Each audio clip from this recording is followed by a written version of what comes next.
Karena kita sebagai anggota DPD dan perseorangan, kita mengusulkan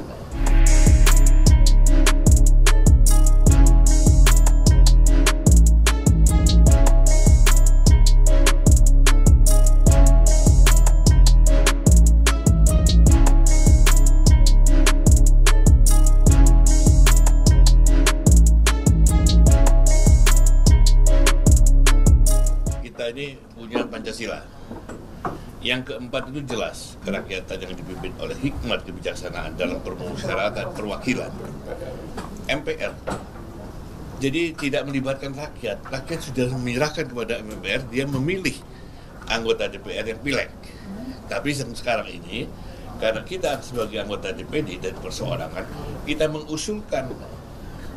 Jadi kita punya proposal bahwa DPD pada tanggal 14 Juli 2023 telah memutuskan untuk kita mengajukan 5 proposal yang tadi saya bacakan itu. Nah, salah satunya itu. Jadi kita sudah waktunya ini mengembalikan pemilihan presiden itu di MPR supaya tidak melibatkan yang rakyat yang dulu pemikirannya Pak Prof. Amin tidak bisa dibeli, ternyata mudah sekali dibeli. Tapi akhirnya bagaimana? Nah, ini yang harus kita luruskan. Tapi berarti apakah pengembalian mandat pemilihan presiden dari tadinya rakyat kemudian ke MPR kembali lagi itu tidak mengembalikan memori masa lalu begitu ya, Bang? Soal jangan kita kemunduran demokrasi, Bang. Oh, kita belum demokrasi, jangan kita beranggapan bahwa itu satu mundur demokrasi. Tidak. Pada zaman dulu itu yang namanya Orde Lama dan Orde Baru itu belum menjalankan demokrasi. Dan sekarang ini baru kita mau jalankan. Ya. Jadi kita tidak usah berdebat lagi di sana. Kita punya naskah akademik, silakan. Silakan sidang istimewa, silakan nanti kita bersama-sama anggota DPD adalah juga anggota MPR, dia juga punya usulan seperti itu.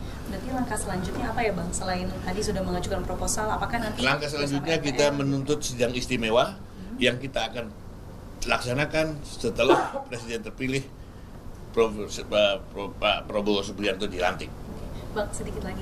Ya. Kalaupun misalnya memang nanti MPR dikembalikan begitu punya mandat untuk memilih presiden, apakah memang nanti akan ada pengawasan atau tambahan aturan yang DPD ingin ajukan supaya tidak terjadi lagi begitu, Bang? Nah, ya itu salah satunya itu. Kita ingin membuat bahwa DPD punya hak juga untuk membuat undang-undang. Ini ada proposal, 5 proposal. Ini silakan dibacakan, ya. Jadi begini,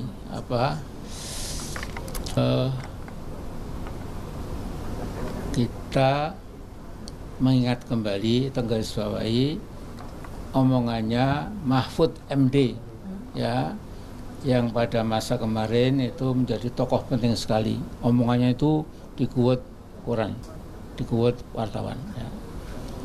Nah, saya masih ingat, ya, ini Mahfud MD mengatakan bahwa karena pemilihan gubernur, wali kota dan bupati itu langsung ke masyarakat, ke rakyat, maka 90% calon kepala daerah itu, calon gubernur atau wali kota atau bupati, 90% itu dibiayai oleh cukong, istilah dia cukong, ya. Tidak ada Taipan, nggak ada, mafia nggak ada, tapi dia menggunakan cukong. Ya. Kalau saya itu 3 mafia, Taipan, cukong itu gerombolan anti demokrasi. Nah, kemudian kembali ke Mahfud, dia mengatakan 74% dari pemenang pilkada itu adalah mereka dibiayai oleh cukong. Ya, yang bilang Mahfud itu, ya, dan saya setuju.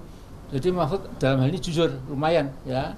Nah, karena itu saya melihat negeri yang besar ini itu yang terbelajar bisa memikir keadaan bangsanya, bisa melihat masa depannya, itu kira-kira akan lulusan SMA ke atas.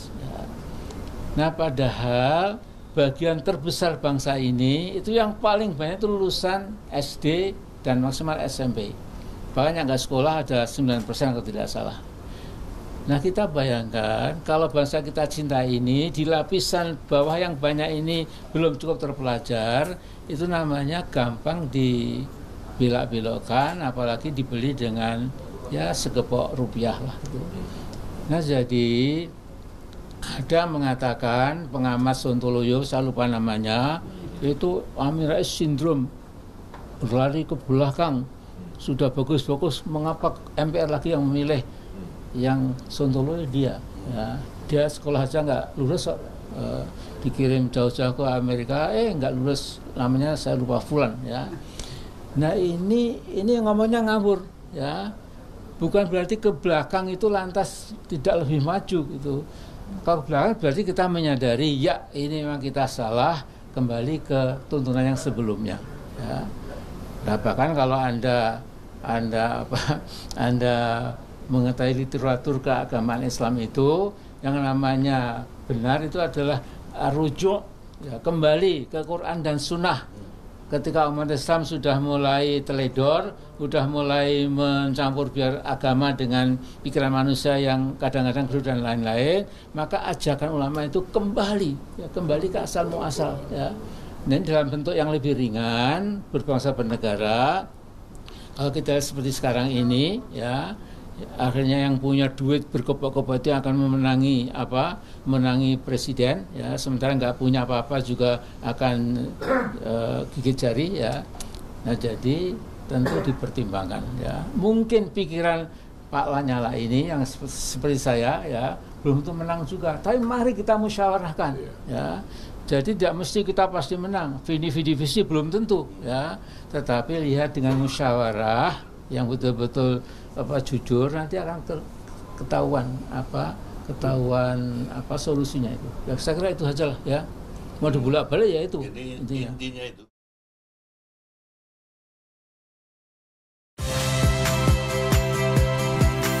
Saya Tifa Solesa. Saksikan program-program Kompas TV melalui siaran digital, pay TV dan media streaming lainnya. Kompas TV, independen, terpercaya.